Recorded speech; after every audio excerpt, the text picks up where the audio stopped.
Hallelujah. Praise the Lord. Magandang gabi. Magandang gabi po. Ilang minuto na lang, gabi na. Magandang gabi po sa inyo lahat, mga kaibigan, kapatid. Opo. Saan man sulok ng mundo kayo naroon, nandoon man kayo sa lugar ng gyera. Magandang gabi sa inyo, magandang araw, magandang umaga. Anumang oras, inaabot kayo ng programang Cheer Up the World Works Program. Amen. Nato po si Pastor Sid. Magandang gabi po sa inyo. Sister Mercy. Sister Mercy. Magandang gabi po at isang pinagpalang gabi po sa inyong lahat. Kumusta po? Kumusta? Welcome po sa programang ito. So, sister, baka meron ka munang gustong sabihin. Total, ikaw ang aming tagapagsalita ngayong araw na ito. Magandang gabi po muli, mga kaibigan, lalo na po dyan sa lugar ng Cagayan. Si Nanay Karin, Sister Seni, si AM, si Edith, si Lenny, yung dalawang Edith. Magandang gabi sa inyo, kina Joren. Magandang kina Joart, Josephine. Nawa, abutin kayo ng salita ng Diyos na nasa magandang kalusugan, magandang pangangatawan, at higit sa lahat, nagle-level up yung inyong faith sa Lord. Yes. Maraming salamat. Sa April, if God's willing, April 27, nandyan po ako sa biyaya ng Sa Diyos. Cagayan. Sa Cagayan. Amen. So, kayo magmi-ministeryo doon. Purihin ng Panginoon. Welcome din po at magandang gabi o umaga man sa ilang nating kaibigan, kapatiran na nasa ibang bansa. Pagpalain po kayong lahat ng Panginoon. So, paano, Sister Mercy, meron po ba tayong aawitin? Isang maikling awitin. Isang maikling awitin po ng pagpupuri sa Panginoon. Hallelujah.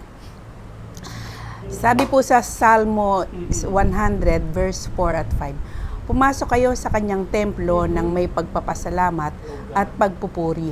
Magpasalamat kayo at magpuri sa kanya dahil mabuti ang Panginoon. Ang pag-ibig niya ay walang hanggan at ang kanyang katapatan ay magpakailanman. Hallelujah. Praise God. Hallelujah. Sige po. Tayo po umawit sa Panginoon ng pagpupuri. Hallelujah. Oh, glory. Ako'y magpupuri sa Panginoon. Ako'y magpupuri sa Panginoon. Ako'y magpupuri sa Panginoon. Purihin natin ang Panginoon. Minsan pa po. Ako'y magpupuri sa Panginoon. Ako'y magpupuri sa Panginoon. Ako'y magpupuri sa Panginoon. Purihin natin ang Panginoon. Purihin si Yahweh pagkat siya'y mabuti. Kanyang ililigtas ang mga api. Pupuring lahat ang iyong nilalang sa pag-ibig na walang hanggan. Ako'y magpupuri sa Panginoon. Ako'y magpupuri sa Panginoon. Ako'y magpupuri sa Panginoon. Purihin natin ang Panginoon. Purihin natin ang Panginoon. Purihin natin ang Panginoon. Hallelujah! Purihin ang Panginoon. Hallelujah! Salamat po, Diyos.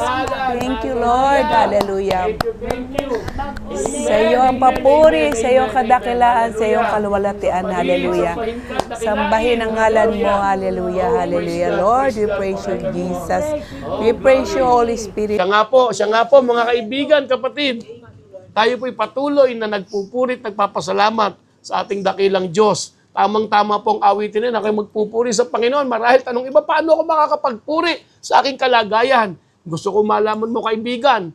Tulad po ng topic natin, nadadalin po ni Sister Lina sa ating kalagitnaan, walang anuman na pwede makapaghiwalay sa atin sa pag-ibig ng Diyos. Yun pa lang ay karapat dapat na siyang purihin, sambahin at dakilain. Maraming taong nagsasabi sa kapasamahan nila, basta ano man na mangyari, wag mo kong iiwan. Sa Lord, kahit anong mangyari sa iyo. Amen? Yung sinabi sa Biblia, sa Romans chapter 8, wala ikaw makapaghihiwalay talaga sa atin sa pag-ibig ng Lord. So, paano, Sister Lina? Dalhin mo sa amin ang salita ng Diyos. Kami makikinig. Amen. Purihin ang Diyos. Okay. Tayo po ang ating po magiging tema sa araw na, sa gabing ito ay yung pa rin dati, yung sino makapaghihiwalay sa pag-ibig ng Diyos? Walang makapaghihiwalay kung ikaw ay totoong committed. Lalo na yung mga tumanggap na sa ating Panginoon. Paano po pag hindi committed sa Lord? Hiwalay pa. Kristiyanong tumanggap sa Lord. Yun po ba hihiwalayan ng Diyos? Hindi. Amen. Hindi siya hihiwalayan. Hallelujah. Kahit na ikaw ay nagkakamali, itatayo ka ng Diyos. Amen. Hallelujah. Hindi ka niya iiwan, hindi ka niya pababayan. Yun ang sabi ng salita ng Diyos. Sinabi po niya yung katotohanan. Pero tayo pwedeng tumalikod sa Lord.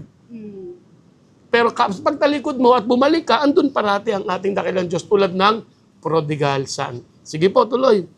Ating pumbuksan, ating banal na kasulatan sa Roma 8,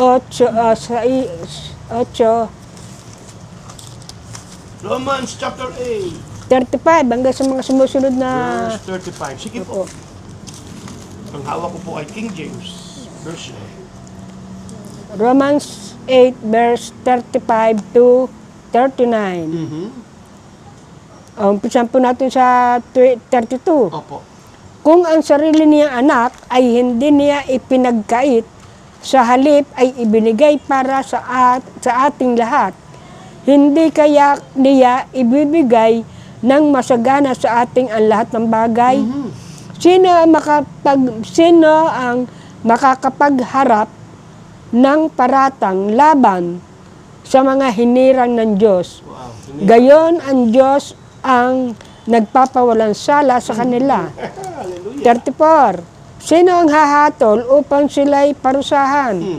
Si Kristo Jesus ba na namatay ngunit higit sa lahat ay muling binuhay at ngayon ay nasa kanang ng Diyos upang mamagitan para sa atin. Putulin po muna natin sandali. Glory. Ang Panginoon nananatili siyang namamagitan sa atin. Simula pa noon bago siya hulihin. Lagi niya tayo ipinamamagitan sa pamamagitan ng panalangin. Saan lugar po ba yun? John 17. Doon yun. Tingnan natin, pwede ba natin silipin? Napakaganda po kasi noon kung paanong bago ipako sa krus ng Panginoong Hesus, no? Siya'y daranas ng napakabigat na kaparusang hindi naman siya ang dapat parusahan, pero sa kabila ng alam niyang siya'y daranas noon, tayo pa rin ang nasa isip niya, no? Ang disipulo, ang mundo, no? Grabe, tingnan natin. Sige nga po, tingnan natin sa John chapter 17. Nandun yun eh. Ito yung talagang panalangin ni Jesus, no? Panalangin sa Ama. Siguro, Sister Mercy, simulan mo muna sa verse 1. Salamat po, no? At binanggit mo itong ano na to. Napakahalaga nito. So, mapapahaba ang ating series nito. Hindi, series nung ating sino makapaghiwalay sa pag-ibig ng Diyos. Sabi po dito, pagkasabi ni Jesus ng mga pananalitang ito, siya'y tumingala sa langit at ang wika, Ama, dumating na ang oras, parangalan mo ang iyong anak, upang maparangalan ka naman niya. Tuloy. Verse 2, sapagkat pinagkalooban mo siya ng kapangyarihan sa sangkatauhan, upang magbigay ng buhay na walang hanggan. Sa lahat ng ibinigay mo sa Kanya, ito ang buhay na walang hanggan, ang kilalanin kanila ang iisa at tunay na Diyos. Wow. Grabe, no? Pag kumilala tayo sa Panginoon, may buhay na walang hanggan. Bigyan natin oras, no? Sige po, unti-untiin po natin, Sister Mercy, pakituloy po, nasang lugar na po kayo? Verse 4 na po ba? Verse 3 pa po. Ulitin ko po yung verse 3. Ito ang buhay na walang hanggan, ang kilalanin kanila, ang iisa at tunay na Diyos, at si Jesucristo na iyong sinugo.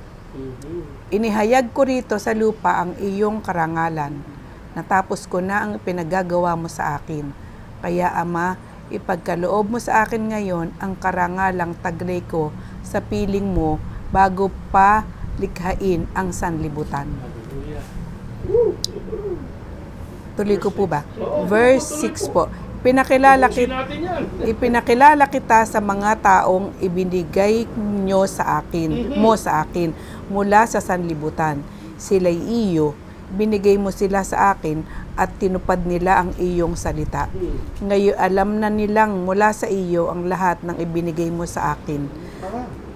Sapagkat itinuro ko sa kanila ang lahat ng aking nabatid sa iyo at tinanggap naman nila. Ito yung mga tinuruan ni Jesus during His earthly ministry, ano? Maganda ito eh, maganda ito. Sige, subaybayan natin. Natitiyak nilang ako'y galing sa iyo at naniniwala silang ikaw nga ang nagsugo sa akin. Verse 9. Ayan, ito na. Ito na yung una nakipag-usap, no, si Jesus, at walang halong kung ano-ano man walang halong kung ano man paikot-ikot na salita. Di ba? Rektahan eh, no? Sapagat alam niya ang Ama. Ito sabi, pagkasabi ni Jesus sa mga bagay nito, sa mga pagtuturo niya, sa chapter 7:16, ang sabi niya, tumingala siya sa langit at sinabi, Ama, dumating na ang oras, no? Parangalan mo ako na iyong anak para maparangalan din kita. So nakipag-usap siya sa Ama, walang paikot-ikot. Ito yung tunay na Jesus prayer. Ito yung kaya ito nasulat kasi nadinig ng tao. Nadinig nila diyan, tama? Ito yung tinatawag na talagang panalangin ni Jesus dahil dito nanalangin siya. Amen? At kinausap niya ang Ama. Hallelujah. Ang gaganda ng kanya mga sinabi, very revealing, very powerful na pag naunawaan ng isang mananampalataya at ng kahit hindi pa mananampalataya, nakikita niya, talagang makikita mo na ang ginawa ni Jesus para sa atin ay tagumpay. Nasa verse ano na po kayo? Verse 9, ito nagsimulang ipanalangin ni Jesus. Sino? Tuloy? Verse 9? Idinadalangin ko sila. Ito yung mga naging nakinig na kay Jesus. Tuloy? Hindi ang sanlibutan, kundi ang lahat ng ibinigay mo sa akin, sapagkat sila'y iyo. Ang lahat ng akin ay iyo, at ang lahat ng iyo ay akin. At pararangalan ako sa pamamagitan nila. Teka. Sa pamamagitan nating Amen? Napaparangalan pala ang Ama. Paano tayo tatalikuran ni Jesus? Hindi talaga. Tayo ang dahilan kung bakit namatay ang ating Panginoong Kristo. Nakukuha po natin. Sister, no, grabe. Hindi si Maria ang tagapamagitan, ha? Di ba? Hallelujah. Ang lahat ng akin ay sa iyo at ang lahat ng iyo ay sa akin, nasabi sa verse 10. At napaparangalan ako sa pamamagitan nila. Grabe. Diyos na nagsabi nito. Verse 11 po, Sister Mercy. Verse 11. At ngayon, ako ipapunta na sa iyo. Aalis na ako sa sanlibutan. Ngunit nasa sanlibutan pa sila. Amang banal, ingatan mo sila sa pamamagitan ng kapangyarihan ng iyong pangalan. Pangalang binigay mo sa akin. Upang sila'y maging isa. Kung paanong tayo'y iisa. So ayaw ng division. Tayo bilang mga mananampalataya, actually kausap nito ay hindi pa ang mundo eh. Hindi pa ang mundo ang pinagpe-pray nito, kundi yung mga taong nakinig na sa Kanya. Ito mga disipulong ito. Amen? Mga disipulong tinuturuan niya, mga taong tinuturuan niya, nananalig at tinanggap siya at naniwalang siya ay sugo ng Ama. Hallelujah. 12. Namamagitan pa rin ating Panginoon Jesus para sa atin. Amen. Verse 12. Verse 12. Habang kasama nila ako, iniingatan ko sila sa pamamagitan ng kapangyarihan ng iyong pangalang ibinigay mo sa akin. Inalagaan ko sila at ni isa'y walang napahamak, liban sa taong humanap ng kanyang kapahamakan. Alam mo maganda sa ating Panginoong Hesus na hindi nga niya sinabi, alam natin si Judas Iscariote ito eh. No, hindi niya nilait. Kaya wala tayong dapat laitin, maliban sa isa dahil ito na mismong taong ito ang naghanap ng kanyang kapahamakan, natukso siya dahil sa sarili niyang ugali. No? Hallelujah. Verse 13. Verse 13. Ngunit ngayon, ako'y papunta na sa iyo, at sinasabi ko ito habang ako'y nasa sanlibutan, upang mapuspos sila ng aking kagalakan. Wow. So talaga ipinadinig niya. Naalala ko ito, yung mga taong lumapit kay Jesus, Panginoon, turuan niyo kaming manalangin. So hindi yun ang ating topic. Pero ito po, ang panalangin, si Jesus ang nanalangin. Amen? Tuloy. Verse 14. Naibigay ko na sa kanila ang iyong salita at kinapuotan sila ng sanlibutan, sapagkat hindi na sila makasanlibutan tulad kong hindi makasanlibutan. Hindi ko idinadalangin alisin mo sila sa sanlibutan, kundi iligtas mo sila sa masama. Alam niyo po kung bakit? Tayo po ay gagamitin talaga ng Lord para sa sanlibutan ito. Sister Mercy, gagamitin po tayo. Kaya tayo tinutulungan din ng Lord na makaahon sa ating mga sariling mga problema kasi gagamitin din niya tayong para tumulong din. Tulad ng ginagawa mo, Sister Mercy, marami ka tinutulungan at marami din gagamitin ng Lord para sa atin. Kasi kailangan tayo lahat ng Lord dito. Hindi nga niya hiniling na alisin tayo dito eh. No? No? Kung hindi niya hinihiling yun, eh, ayaw din niya nga, hindi rin totoo na bibigyan niya tayo ng sakit para ituwid tayo. Tuloy. Verse 16, hindi sila makasanlibutan tulad kong hindi makasanlibutan. Italaga mo sila sa pamamagitan ng katotohanan. Ang salita mo'y katotohanan. Wow, thy word is truth. Ang salita ng Lord ay katotohanan. At ito ang magtatalaga sa atin, sa ating Panginoon. Tuloy. Kung paanong sinugo mo ako sa sanlibutan, gayon din naman sinusugo ko sila sa sanlibutan. Upang mangaral. Amen? Isinugo tayo ng Lord upang mangaral. Hindi manghingi ng pera sa tao. Ang ating pong kahilingan sa inyo, please share. Amen? Hindi po kami nagtuturo para humingi ng pera sa inyo. Ngunit kami po ay nag-share ng Word of God, kagaya po ngayong gabing ito. Ang tanging hiling po namin, please listen and share the video. Yun lang po ang aming kailangan. Bakit? Hindi po para dalhin sila sa amin, hindi po namin kayo aayain umatin sa aming church. Actually kami magkaiba po ng church eh. Amen? Eh kahit kailan di namin to hinatak na pumunta sa church namin. Kami magkasama po ni Sister Mercy, isa po siya sa board pa sa mga deacons ng church. Si Sister hindi po namin kasama. Pero kami po yung nagkakaisa, tinawag ko po siya sa biyaya ng Lord para makasama namin. At binibigyan natin ng pagkakataon makapag-share ng salita ng Lord. Sapagkat ang hanap po natin, yung mga kakilala naman niya, amen, ay marating din. At yung nararating na kakilala ni Sister ay makapamahagi din ang salita ng Lord, ma-share sa iba. Kaya ito po ang aming kahilingan mismo sa inyo. Hindi pera, kundi please share the message. Intindihin po natin ang mensaheng pinadadala ng Lord at kung ito po yung ating uunawain, maunawaan, ito po yung magdadala sa atin ng kaayusan at katagumpayan. Hallelujah! Remember, habang binabasa po natin ito, alalahanin niyo po na ang ating pong topic ay sino makapaghihiwalay sa atin sa pag-ibig ng Diyos? At alam natin ang sagot, wala.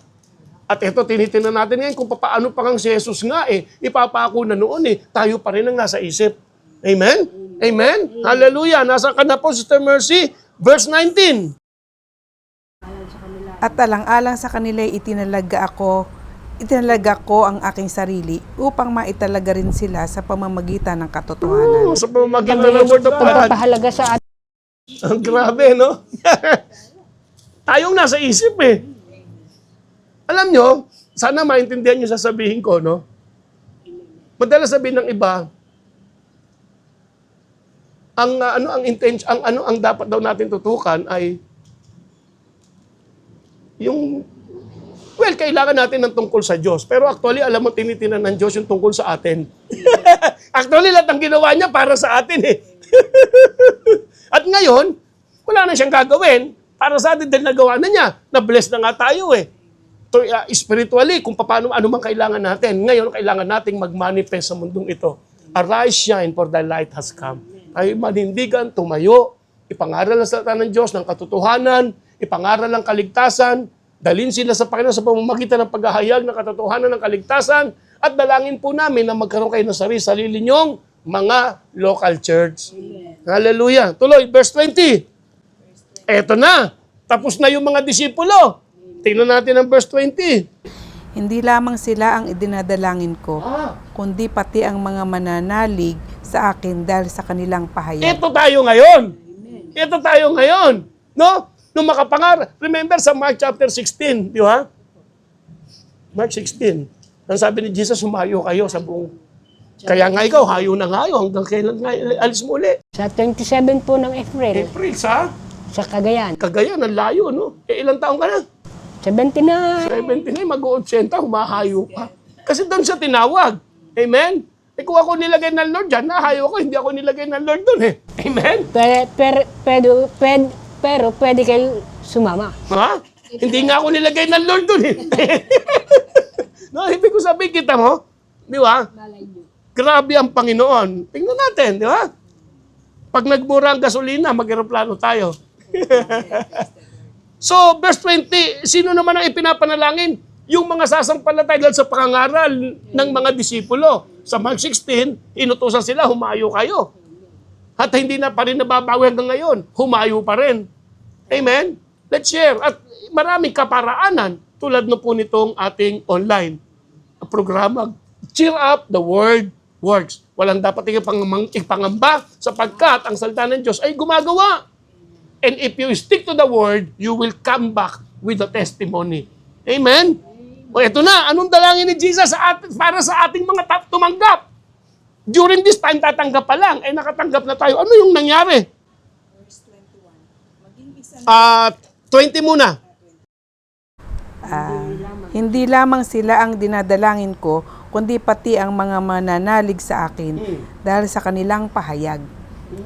Maging isa nawa silang lahat. Ama, kung paanong ikaw ay nasa akin at ako'y nasa iyo, gayon din naman maging isa sila sa atin upang maniwala ang sanlibutan na ikaw ang nagsugo sa akin. 22, ang karangalang ibinigay mo sa akin ay ibinigay ko sa kanila. Putol. Ito po yung mahalaga, sister. Marami nagsasabi, walang karangalan, sa iyong karangalan. Eh, binigyan nga tayo ng Diyos eh. Binigay mismo ni Jesus. Isinyer niya sa atin. Kasi kailangan po natin yon. Awit 60, Isaiah 60, arise, shine, for the light has come. The glory of the Lord has risen upon thee. Amen? Ito yun eh. Tingnan mo, 60. Sige, basahin mo yon. Huwag ka na pong umalis dyan, Sister Mercy. Tingnan mo, Sister. Dahil ibabalik na uli natin to kay mamaya, pagkatapos natin basahin ng 61, ang itong John 17 eh. Isaiah 60. Saan ka na ba? Ayan. Isaiah chapter 60. Ayan. Anong nakalagay dyan? Sige, yun, basahin mo. Bumangon ka, Jerusalem. Actually, para sa atin din yan. Okay? Sumikat ka na tulad ng araw, diliwanagan ka ng kaluwalhatian ni Yahweh. Niliwanagan ka ng kaluwalhati. Ang kaluwalhati, ang karangalan, ang glory. Amen? Ay nagliliwanag sa atin. Yun yung sinabi ni Jesus doon sa Tuloy na po tayo. Balik na tayo doon sa John 17, Sister Mercy. Verse 21. Verse 21. Maging isa nawa silang lahat, Ama, kung paanong ikaw ay nasa akin at ako'y nasa iyo. Gayon din naman maging isa sila sa atin upang maniwala ang sanlibutan na ikaw ang nagsugo sa akin. 22, ang karangalang ibinigay mo sa akin ay ibinigay ko sa kanila upang sila'y ganap na maging isa. Amen. Gaya nating iisa. 23.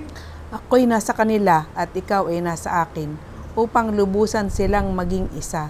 At sa gayon, makikilala ng sanlibutan na sinugo mo ako at sila'y iniibig mo katulad ng pag-ibig mo Ito sa na natin akin. muna tapusin yung panalangin. Anong sabi? Sila'y iniibig mo gaya ng... Pag-ibig mo sa akin. Sino makapaghiwalay sa atin sa pag-ibig ng Diyos? The same love. Kung paano minahal ng Diyos si Kristo, ay the same love ang binigay sa atin. Walang pagkakaiba, the same. Amen. Kaya nga sabi, gayon na lamang ang pag-ibig ng Diyos. Ibig sabihin, gayon. Walang patlang, walang putol. Grabe, hallelujah. Sino pang makapaghiwalay? Anong verse yun? Verse 23. Grabe.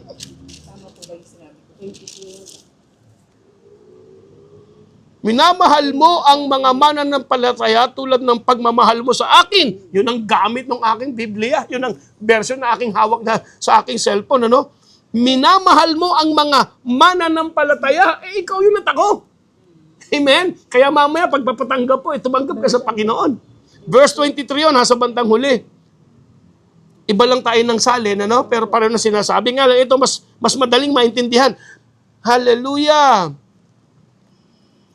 minamahal mo ang mga mananampalataya tulad ng pagmamahal mo sa akin. Ang kausap ng ating Panginoong Sus dito ay ang ating Amang nasa langit. Father, thank you for loving us. Hallelujah. Hallelujah. Binasa mo nga kanina, babalik tayo simula doon sa 22, mamaya. Oh, hallelujah. So, putulin na natin yan. Balik tayo sa Romans 8. Simulan mo uli sa 22. Grabe, kaya nga sabi doon, naibigay mo nga yung anak eh. Tama? Romans 8. At ikaw na uli, sister. Salamat sa pagpapaalala sa amin ng John 17. Hallelujah. Romans 8 verse 32. O, simulan mo uli doon. Kung ang sarili niyang anak Yun, ay hindi niya ipinagkait, sa halip ay ibinigay para sa atin lahat. Hindi kaya niya ibibigay ng masagana sa atin ang lahat ng bagay? Kasama? Sa lahat ng bagay. Oh. Tapos, sino ang makapagpapaharap na parang Tumalong ka, ayusin mo.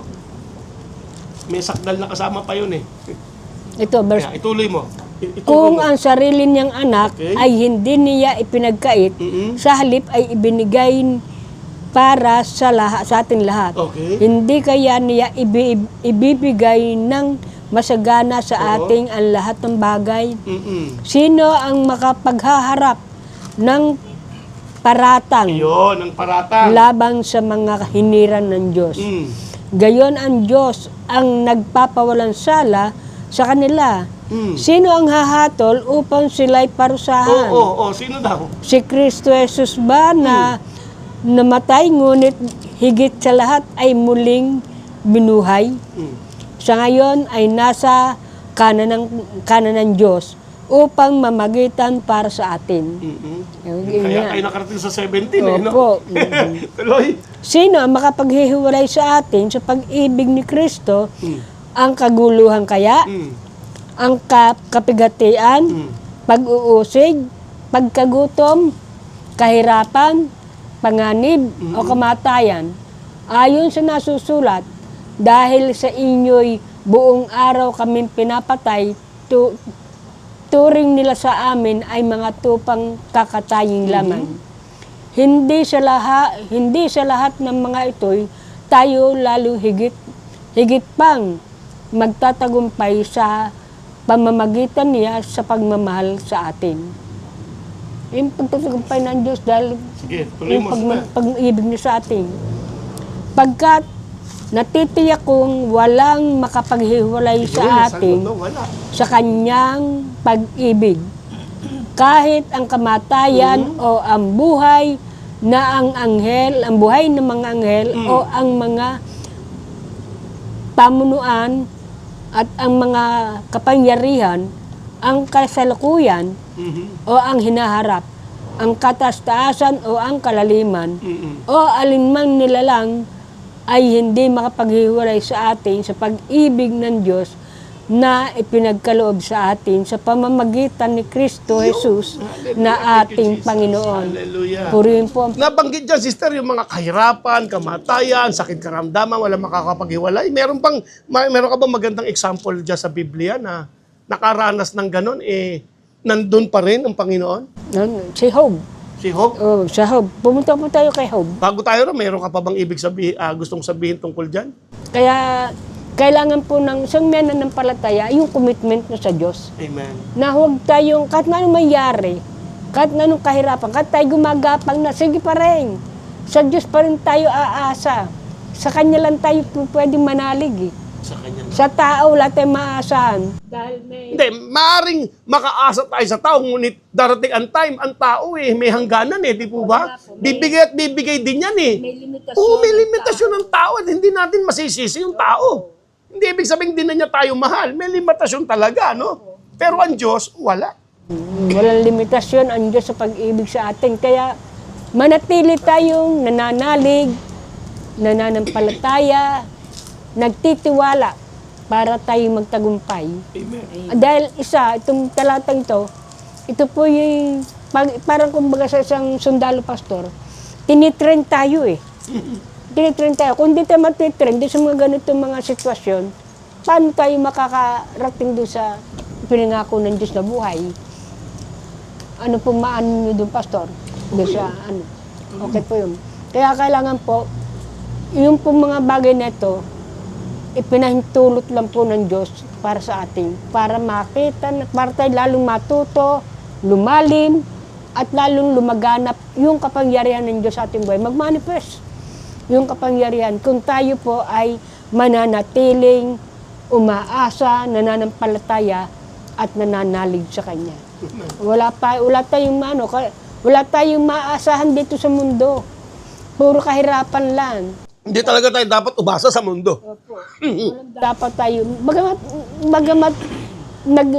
bagamat may nagbibigay ng paayu-ayuda, pero hindi po natin doon itutuon yung ating buhay. Kasi dumadating nga sa atin yung mga maanong pagsubok, Pastor, yung matinding pagsubok. Oo. Sinabi ng Bible yan. Yung ano yun, Sister Mercy? Sa Revelation. Sa Ephesians, sabi doon darating ang time ng evil day. Merong evil day talaga. Kaya kailangan yung yakapin natin. Yumakap tayo sa pag-ibig ng Diyos sa pamamagitan ng Kanyang salita. Apo, ginagawa ko nito. Lagi po ako nagbabasa, nananalangin, at saka higit sa lahat, yung commitment ko sa Lord. Sabi ko, Lord, yes, Lord, sabi ko, kahit saan mo po ako dalhin, basta kasama ko kayo, huwag mo po akong iiwan. Ganda yun. Alam niyo po ba, yung epekto pag sinabi mong yes, Lord? Pag ikay nag-yes sa Panginoon dahil meron siyang ipinagagawa sa iyo, maraming tao ang makikinabang. Naalala ko yung bangka ni Pedro, di ba? Sabi ng Panginoon, gagamitin niya yung bangka ni Pedro. At sabi ni Pedro, opo, sige po, gamitin niyo. At dahil doon, maraming nakapakinig ng salita ng Diyos. Di ba? Sa ating pong pag-yes, Lord, sa ating Panginoon, dahil gusto niya tayong gamitin, maraming makakatanggap sa Panginoon, maraming mabibiyayaan ng pagpapala ng Lord, higit sa lahat, maraming maliligtas. Amen? At hindi yun papabayaan ng Diyos. Sige nga, ano ba nangyari kay Job? Ito, si Job, hindi ko na po ito babasahin lahat. Kung ano lang po yung aking nagre-remind sa isip ko. Si Job, Siguro, ipakita mo muna, sino ba si Job? Sino ba si Job? Pakilala mo sa amin kung sino si Job. Chapter 1. basahin sa chapter 1. Yung, Dito, sinubok si Job. May isang lalaking nakatira sa lupain ng Uz na nagngangalang Job.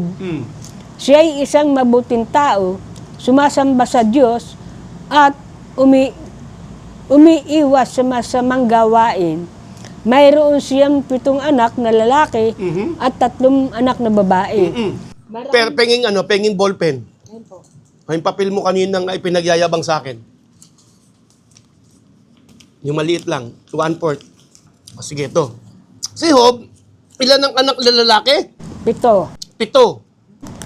Saka 3 anak na babae. Sige, tuloy mo lang, 3 babae. Marami siyang tagapaglingkod Marami at siyang tagapaglingkod. At siya ang pinakamayaman sa buong silangan. 7,000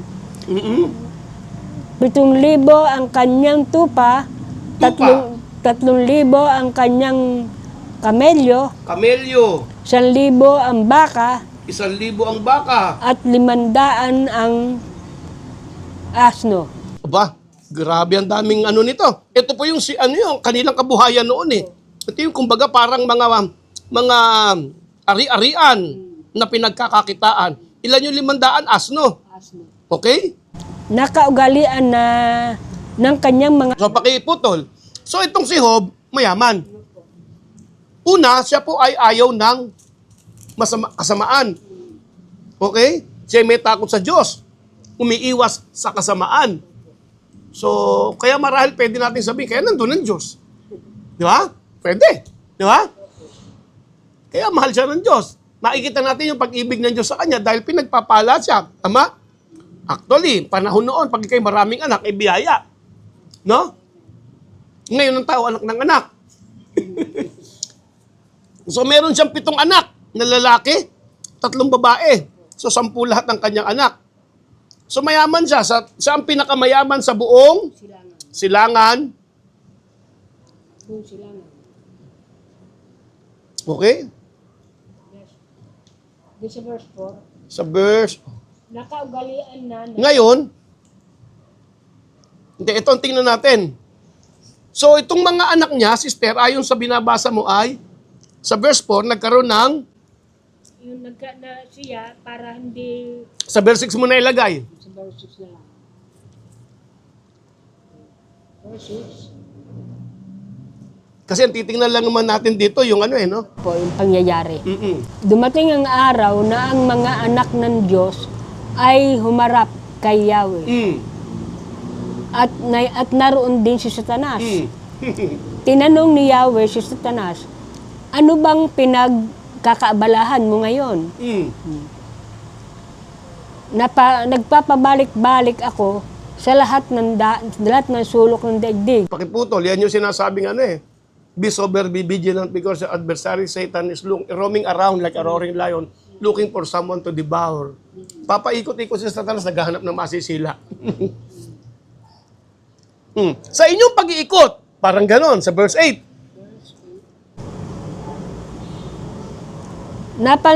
Napansin mo ba ang lingkod kong si Job? Tanong ni Yahweh. Wala siyang katulad sa daigdig. Mabuti siyang tao, sumasamba sa akin at umiiwas sa masamang gawain. Ito ngayon, anong sabi ng verse 9? Sumagot si Satanas, sasambahin pa kaya kayo ni Job kung wala na siyang nakukuha mula sa inyo? Ibig sabihin ni Satanas, abay, kaya ka lang naman sinasamba niyan dahil... May pagpapala na nakukuha. Oo. Subukan mong mawala yan, sumamba pa kaya yan? Amen? Amen? So, tumalon tayo sa verse 13. Verse 13. Isang araw, nagkakainan at nag-iinuman ang mga anak ni Job sa bahay ng kanilang panganay na kapatid na lalaki. Walang ano-ano'y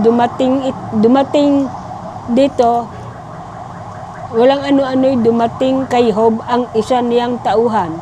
Sinabi nito, kasalukuyan po namin pinapaararo ang mga baka at nanginginain naman ang mga asno.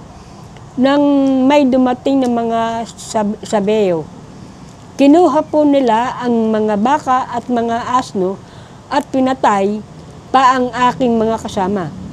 Ako lang po ang nakatakas upang magbalita sa inyo. So ito na, simula na, sister, no? Remember, ang gusto mo ipakita talaga, gusto natin ipakita sa inyo ay wala makapaghihiwalay sa atin ng Diyos. So, kaso ito, may problema na. May problema na, nawala na ba ang Diyos? Well, hindi. Ano yung una? Ano ginawa sa ano? Habang nag-aararo po kami, gamit ang inyong mga baka, at pinapastol ang inyong mga asno sa di kalayuan, verse 15, bigla kaming sinalakay ng mga sabeyo. Kinuha po nila ang mga hayop at pinatay ang aking mga kasama. Ako lang pong nakatakas para magbalita sa inyo. Ang baka ay 1,000. Ang asno ay 500. Ubos. Napakaraming talaga na... Ubos. Kaya yung kabuhayan ni Job, yung mga hayop, Sige, tapos sa part 2 natin yun, ano mo na, sige. yung unang kabuhayan ni Job, mga maraming ang hayop eh. Yun po ang mga kinuha ng mga, sa panahon natin, tatawagin natin tulisan, yung mga sabeyo. Okay. At yun pinatay para sa kanilang pangangailangan. Oo. Ngunit hindi na bahala doon si Job eh. Oo. Hindi siya nabahala kung nawala mo yung mga bagay na yun. Lalo pa po yung nung mamatay na pati yung kanyang mga anak. Nung mamatay na yung kanyang mga anak. Lilinawin pa yan lalo ni sister pagdating natin next meeting. Sige. Nang mamatay na yung kanyang mga anak, at siya naman, nagkaroon siya ng sugat. Buong katawan niya, nagkabukol-bukol, nagkaroon ng, kumbaga sa ating panahon natin, parang, seryosis. Sobrang kate. Tapos napunta... Nagpatotoo sa amin yan sa church eh. Kapatid ko talagang pag umaga, puro dugo ang kama kasi ano yan eh. So, mga psoriasis na yung sakit. Para daw, para yung nagkakalikaliskis yung mga balat at nagkakatanggal. Kumbaga sa ahas, nagpapalit ng balat. Pero hindi pa rin nagano si Job doon, hindi pa rin niya sinisi ang Diyos. Kundi patuloy siyang naniwala at nagtiwala sa Dahil Diyos. alam niyang kasama niya. Ang galing na revelation niya ba? Tuloy. At pangalawa pa, sumunod pa noon, nung mamatay na ang kanyang mga anak, nawala na rin yung kanyang kabuhayan, inano pa siya ng kanyang asawa. Ang sabi ng kanyang asawa, bakit hindi mo pa sumpain ng Diyos para mamatay ka na? Pero ano sabi ni Job? Ang sabi niya, Yun ang sabi bakit? ni Job. Okay. Sige, bakit? mahalaga yan. Sa kaginhawahan lang ba nating sasambahin ng Diyos? At pag dumating sa problema ay hindi na natin siya kailangan. Kailangan sambahin pa rin natin ang Ano man Diyos. ang mangyari sa ating buhay. Kaya yun po ang nangyari kay Job. Marami pa po. Pati mga kanyang mga kaibigan, mga kararaming sinusumbat kay Job. Keso kasi kasalanan mo eh. Kailangan magbalik loob ka sa Diyos. Kailangan pagsisihan mo lahat ng iyong kasalanan. Pero hindi pa rin natinag si Job sa panahon na yun. At nang dumating po yung pagkakataon na patuloy na nanalig, nagtiwala, umasa si Job sa ating Panginoong Hesus. At nung at hindi siya ibinalik po ng Diyos. Ang nangyari pa po doon inutusan pa ng ating Panginoong Hesus si Job na ipanalangin yung kanyang tatlong kaibigan. Nung may panalangin, doon nagbalik muli yung kanyang kabuhayan. Hindi siya tinalikuran ng Diyos sa kabila ng lahat. Po. Bagamat ipinantulot ng Diyos, hindi ang Diyos ang nagbibigay ng pagsubok Tandaan po natin, ni minsan hindi siya. Ganito na lang natin ilagay. Bagamat nangyari ang lahat ng yon, bagamat nangyari ang lahat ng problemang yon, nanatili si Job na tapat at nagmamahal sa Lord. Amen? Sapagkat alam po niya na hindi siya iiwan ng Lord. Wala makapaghihiwalay sa atin sa pag-ibig ng Diyos. Hallelujah. Kung isipin po natin, si Job, nakilala lang niya ang Diyos sa pamamagitan ng mga balita. Sinabi niya sa batang huli. Nakilala lang niya ang Diyos sa pamamagitan ng balita. Wala siyang mga revelation talagang malalim. Kagaya po ni Moises, si Abraham, si Isaac, si Job, nakakarinig lang sila. Nakakadinig sila talaga ng tinig ng Lord. Kinakausap sila ng Diyos. Talagang rekta na kinakausap sila. Si Job, sabi niya sa bandang huli, bali-balita lang. Ngayon, sabi niya, personal kitang nakakausap. Natutunan niyang noon. Kaya marami ka rin siyang pinagsasabi din na hindi talaga, sa bandang huli, makikita natin, siguro next meeting, titignan natin, medyo laliman natin yung kay Job. Hallelujah. Kaya nga naging ng tanong ng Lord kay Job, bakit Job? Alam mo ba kung kailan manganganak ang kambing? Kasi marami rin sinabi si Job na hindi talaga ganoon ang kapahayagan ng Diyos. Pero nung makausap niya ang Lord, ang nakakamangharo ng maganda doon, ang nakakabilib talaga, sa kabila ng lahat ng yun, andun pa rin pala ang Diyos. Nakikita ng Diyos yung nangyayari. Hindi siya iniiwan. Hindi pala siya iniiwan.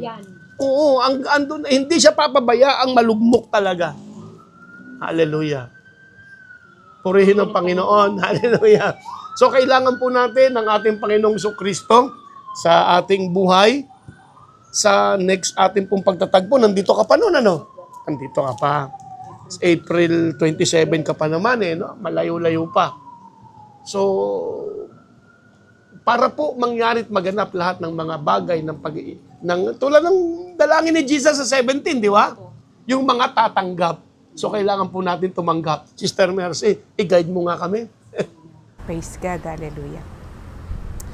May isang istorya po sa Bible na napagpala po ako. Ito'y kwento ng buhay ni Hosea at ng kanyang asawang si Gomer. Hosea at si? Gomer. Sa Old Testament. Isang kwento ng paglalarawan ng dakilang pag-ibig ng Diyos na tunay na ang Diyos walang makapaghihiwalay sa pag-ibig ng Diyos. Inutusan ng Panginoon si Hosea na pakasalan ang babaeng hindi tapat, hindi matuwid na si Gomer. Pero sumunod si Hosea, bagaman Hosea yung lalaki. Oo. Ang Gomer yung babae. Okay. kung sa atin pong mga tao, pakasalan daw yung si Gomer na masama, na hindi mabuti yung Hindi maganda katauhan nun eh. kung sa atin po, Kaliwete. magrereklamo tayo, Lord, sigurado ka? Sigurado ka po ba, Lord? Pero dahil sinabi ng Diyos, sinunod ni Hosea. Amen. Ginawa ni Hosea ang sinabi ng Diyos. Kaya minahal ni Hosea si Gomer ng buong buo at nagkaroon sila ng anak. Isang gabi, nagising si Hosea na wala sa kanyang tabi ang asawang si Gomer. Masakit dahil minahal niya pero iniwanan siya. Bumalik sa dating buhay si Gomer. Bumalik sa mga taong sumira ng kanyang buhay. Habang nakakaranas ng sakit ng loob si Hosea, kinausap siyang muli ng Panginoon. Ang sabi kay Hosea, hanapin mo siya, tubusin, at muling mahalin. Hinanap nga ni Hosea si Gomer at natagpuan sa isang lugar na madilim. Lugar kung saan wasak ang mga pangarap ng tao. Nakita niya si Gomer sa isang sulok, pagod, marumi na parang walang halaga. Ang masakit, ibinebenta siya na parang isang bagay na walang kabuluhan. Ang sabi ni Hosea, magkano ang presyo at kukunin ko siya? Binayaran niya at tinubos ang sariling asawa. Dahan-dahan niyang kinuhang kamay ni Gomer sa harap ng mga tao at sinabi, umuwi na tayo, hindi kita iiwan, mamahalin pa rin kita. Ang sabi ng Panginoon kay Hosea, ganyan ang ginagawa sa akin ng Israel. Paulit-ulit nila akong nilalayuan, pero hindi ko sila kayang bitawan. Praise God, hallelujah. Ipinapakita ng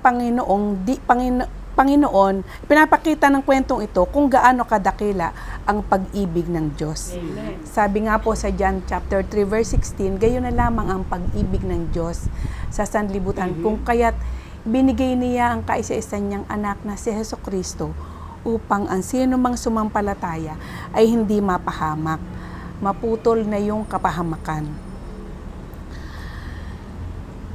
Dito po, sumisimbolong tayo si Gomer na paulit-ulit na lumalayo sa Diyos. Tayo yung balik ng balik sa kasalanan, nabuhay sa pansamantalang saya sa mundo. Pero ang Diyos, siya yung sumisimbolo kay Hosea, hindi siya sumusuko. Patuloy na naghahanap ng mga naliligaw na tupa, patuloy na nag-aantay ng pagbabalik sa kanyang piling ng mga nalalayo sa kanya. Handa siyang bayaran ang buhay mo, hindi ng pilak kundi ginto, kundi ang ng dugo ng kaisa-isa niyang anak na si Jesucristo. Kung sa palagay mo malayo ka sa Diyos, kung sa palagay mo hindi ka karapat-dapat, na ikaw ay marumi, maraming kasalanang ginawa, kailangan mong magdesisyong lumapit sa Diyos. Hindi kanya itataboy dahil ang Diyos kahit kailan hindi nagtataboy. Hindi kanya susukuan at hindi niya sinusukuan ang sinuman. Hindi siya napapagod, mahalin ka. Hindi siya titigil hanggat hindi ka bumabalik sa kanyang piling. Kaya ngayon, ang pagkakataon na bumalik sa Panginoon, matagal ka na niyang inaantay. Sabi nga sa Gawa chapter 2 verse 21, maliligtas ang sino mang tumawag sa Panginoon. Huwag ang problemang dinaraanan mo ang lagi mong banggitin. Huwag ang sakit karamdaman na nararanasan mo ang lagi mong binibigkas. Hindi ang anumang sitwasyon, wala dyan ang solusyon. Ang Panginoong Hesus ang ating kaligtasan. Sabi sa John chapter 1 verse 12, subalit ang lahat ng tumanggap at nanalig kay Jesus ay binigyan niya ng karapatang maging anak ng Diyos. Kung hindi ka pa tumanggap kay Jesus, hindi pa masasabing ikaw ay anak ng Diyos. Pero ngayong tatanggapin mo na siya bilang Diyos at Panginoon, masasabi natin at masasabi mo na ikaw ay anak ng Diyos. Pahayag chapter 3 verse 20, narito ako sa pintuan at patuloy na kumakatok. Kapag narinig mo ang kanyang tinig at pagbuksan mo siya ng pinto ng iyong puso, siya ay papasok sa iyong buhay at magkakasalo kayo sa pagkain. Sasamahan ka ng Panginoong Hesukristo sa tagumpay at kasaganaan. Papatnubayan ka at gagabayan sa anumang hamon sa buhay. Hindi kanya iiwan, hindi kanya pababayaan. Hallelujah, purihin ang Panginoon. Hallelujah. Sige po, tayo po ay manalangin. Sumabay po kayo sa panalangin ito. Panginoong Hesukristo, Panginoong Jesucristo, sa oras pong ito, sa oras po ito, binubuksan ko po binubuksan ko po ang aking puso, ang aking puso, ang aking buhay ang aking buhay para sa iyo. para sa iyo. Panginoong Hesukristo, Panginoong Jesucristo, tinatanggap kita tinatanggap kita bilang aking Panginoon. bilang aking Panginoon. Nananalig po ako Nananalig po ako at nananampalataya at nananampalataya na ikaw, Panginoong Hesukristo, Panginoong Jesucristo ay namatay para sa ay akin namatay para sa akin. at sa ikatatlong araw, Sa ikatatlong araw, kay nabuhay muli. ika'y nabuhay muli. Panginoong Jesus, Panginoong Jesus, salamat po sa kapayapaan, salamat po sa kapayapaan, sa kaayusan, sa kaayusan, sa katagumpayan sa katagumpayan ng mga tatamasahin ko. ng mga tatamasahin. Matapos kitang tanggapin, Matapos kitang tanggapin, Panginoong Jesus, Panginoong Jesus, salamat po salamat po. sa buhay na walang hanggan. Buhay na walang hanggan. Salamat po Salamat po. sa karapatang maging anak ng Sa Diyos. karapatang maging anak ng Panginoong Hesukristo, Panginoong Jesucristo. ikaw na po ang maghari sa akin. Ikaw na po ang maghari sa akin. Amen. Hallelujah. Puri ng Panginoon. Congratulations. Yan yung kasama doon sa John 17, no? Na sinabing, idinadalangin ko Ama ang mga tatanggap at tayo po yon. Ikaw ngayon na tumanggap, no? Hallelujah. Isa ka noon sa ipinalangin ng Panginoon na patuloy maging maayos, matagumpay, at magamit din siyempre ng Panginoon para sa ibang tao. So, dalangin namin na ikay magkaroon ng sarili mong local church. Mahalaga po ang local church na mag-aalaga sa iyo, na may pastor na itinalaga ng Diyos doon sa local church na yon. At doon, magagamit ka rin yan, no? Para makapaglingkod sa ating Lord. Tayo manalangin, dakilang Diyos, aming amang nasa langit. Ang bawat isa pong tumanggap ngayong oras na ito, ngayong araw na ito, hiling po namin, Ama, na masumpungan agad nila ang mga local church na pinaglagyan mo po sa kanila. Dalangin po namin na doon sa local church na yon ay maramdaman nila ang iyong matinding pag-ibig sa kanila at madama po nila ang pag-ibig ng mga kapatiran sa kanila sa pamamagitan mo. At maipadama po nila ang mga pag-ibig po nila sa mga kapatirang darat na nila sa local church na paglalagyan mo po sa kanila. Salamat, sila ay magiging kagamit-gamit doon sa local church na paglalagyan mo. At muli, ang mga taong ito o mga anak mo at mga kapatiran naming tumanggap na ito, inire-release namin ang biyaya, pagpapala at protection mo para sa kanila. We thank you, Father, in Jesus' name and by the power of the Holy Ghost. Amen and amen. Congratulations, kaibigan. Kapatid, hallelujah. So, paano? Tayo'y naka-isang oras. So, next time po, kita-kita po tayo at ipagpapatuloy po ni Sister Lina yung mga pangyayari pa sa buhay ni Job. Matindi. Hanggang dun sa ipinanalangin niya, Sister, no? At salamat, Sister Mercy, sa iyong isinyer. Grabe rin yun, no? Buhay ni Hosea, no? Grabe, no? Buhay ni Hosea. Ang dami niyang tiniis na sumisimbolo sa ating Panginoong Yesus. Tiniis ang lahat ng ating pagsalansang. At actually, siya pa nga ang nagbayad. Ng lahat ng dapat na tayo ang magbayad. So, paano? Congratulations sa bawat tumanggap. And please share this video. At kayo po'y welcome lagi sa programang ito ng Cheer Up the World Works program.